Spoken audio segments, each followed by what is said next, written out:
আমরা শুধু মোহাম্মদপুর থানা না, সারা বাংলাদেশে টেকনাফ থেকে তেতুলিয়া, রূপসা থেকে পাতুরিয়া পর্যন্ত এই 24 সনের যুদ্ধে অংশগ্রহণ করছি, ঠিক না বেঠে?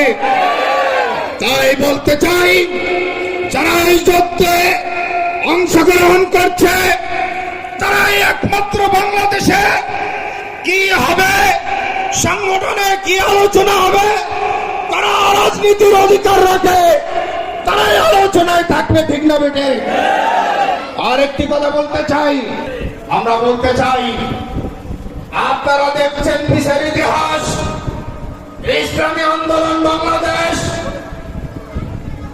কেন্দ্রীয় কমিটির থেকে যদি ঘোষণা আসে, একজনও কিন্তু ছাড় পাবেন না। সেটাই হয় না কেন, যত বড় ক্ষমতাশীল